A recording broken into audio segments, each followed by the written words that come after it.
Right, so I talked about lactic acid and the fact that there is no lactic acid.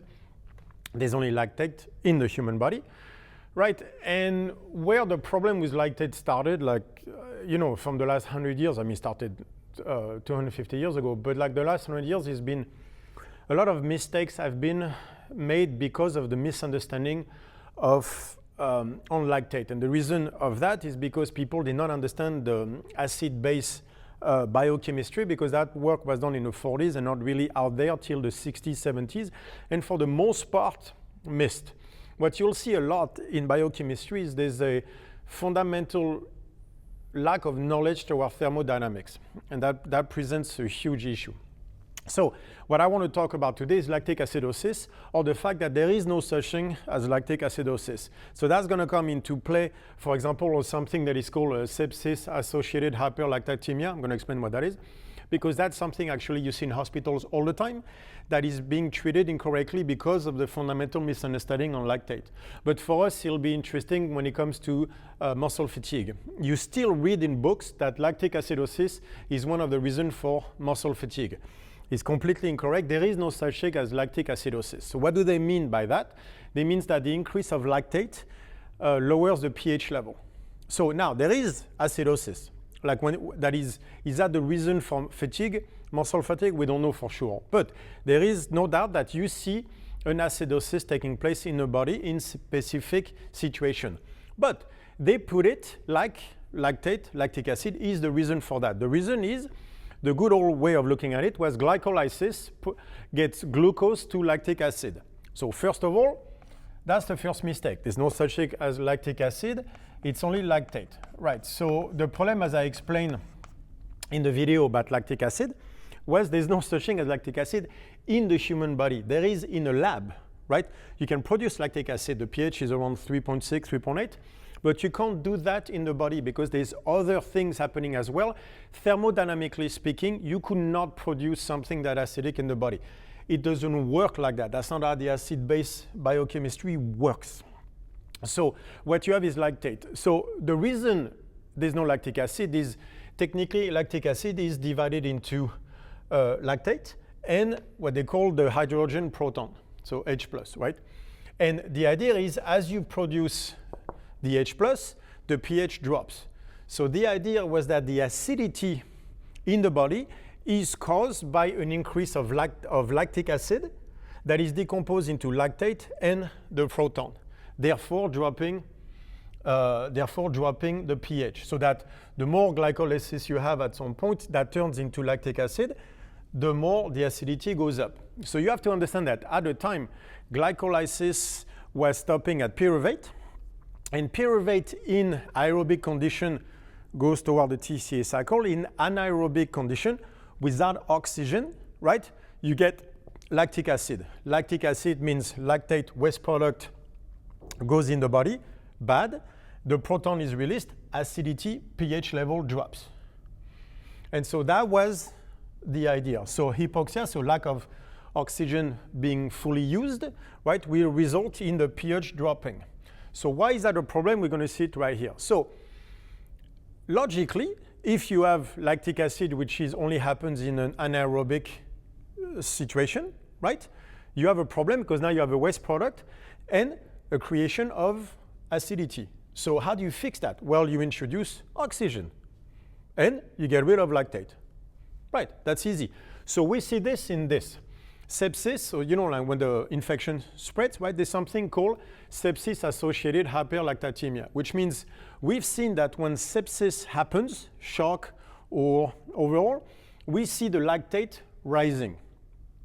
They're like, okay, so lactate raises, we see sometime acidosis, and then they go like, well, that's easy. That means that when there's a sepsis, there's a problem. We have a tissue that is in a hypoxia, which means lack of oxygen, which is why we see the lactate, right? Which is going to lead to acidosis, but no matter what, we're going to have a waste product accumulating, which is bad. So I can do two things. Hypoxia being the problem, I can raise oxygen level in the tissue, and then on top of it, I can dilute the lactate and make everything better. And that's what you see in most hospitals.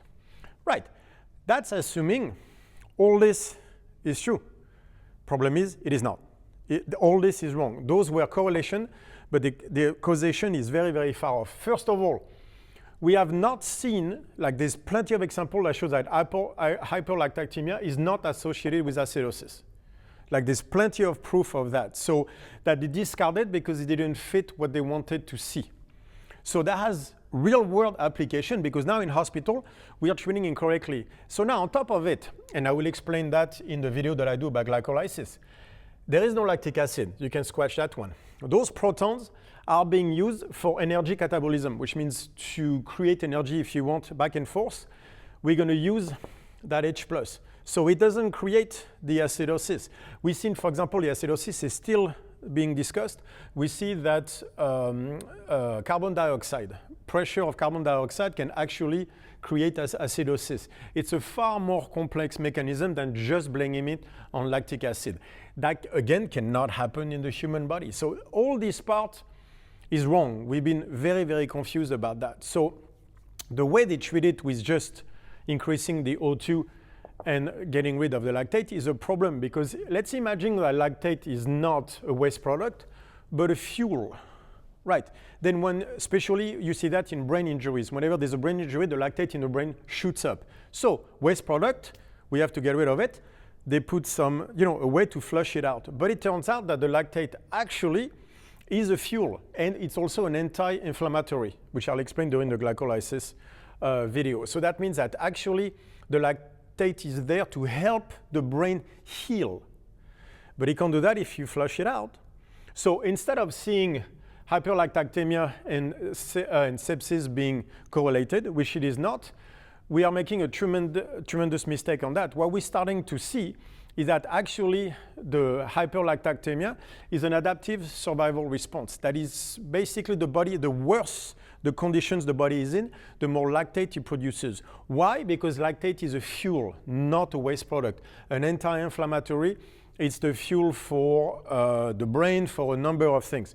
So this is where the mistake of waste product versus fuel, you can see the real world applications. At first people are like, oh yeah, whatever. No. There's no, oh, whatever. It creates actual issues. And to our muscle fatigue is gonna be very important. I'll make another video about this. But the point is, the lactate is a fuel, not a waste product. Glycolysis requires, to keep on requires something called NAD+, which I'll explain after. That NAD+ is produced when lactate turns into pyruvate through the TCA cycle. So that's another one. So you could see why we will need continuous raising levels of lactate to keep all the energy system going the way it should.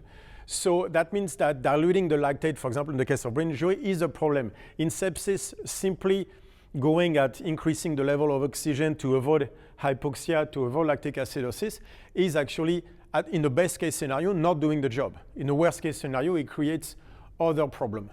So there is no lactic acidosis. When we saw hyperlactatemia, it's an adaptive survival response. It's the body produces more lactate as is needed in the worst possible conditions. So the worse the conditions, the more lactate the body produces in order to deal with the conditions. And the condition in that sense is sepsis, means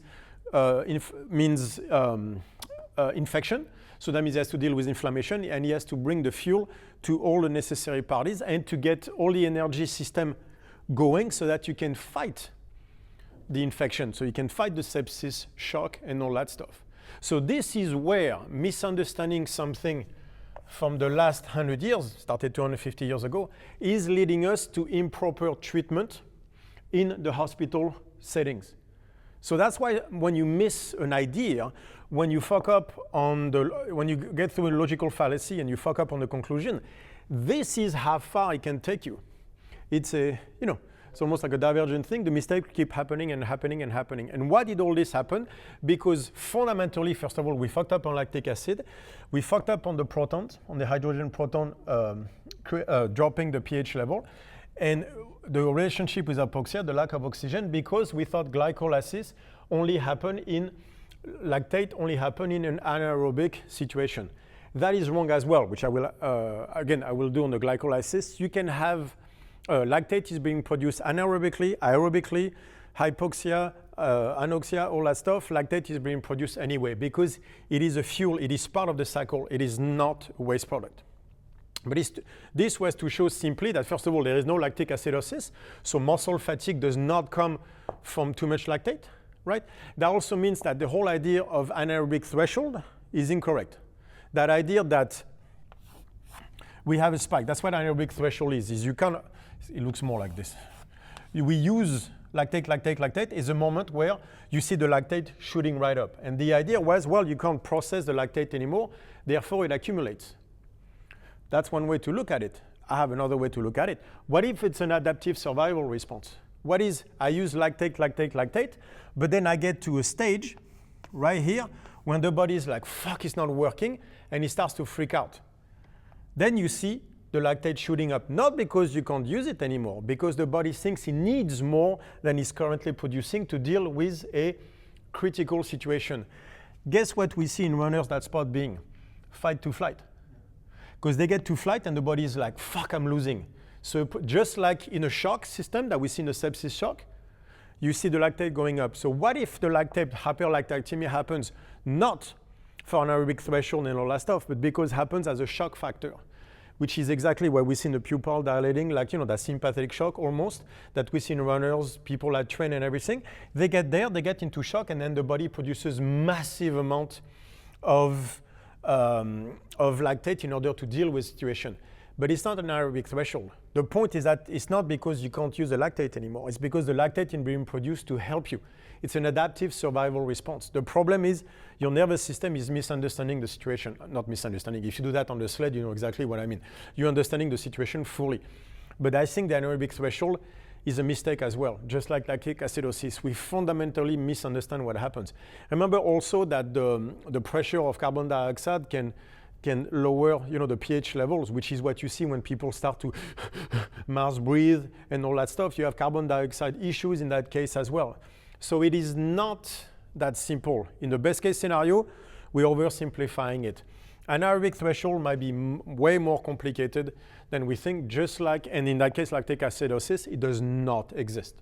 So that's a very, very important part, because we're going to see on muscle fatigue that it has major implications.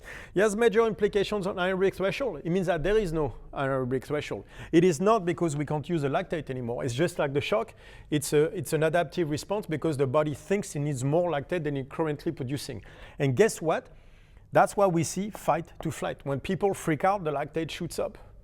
It's a shock factor.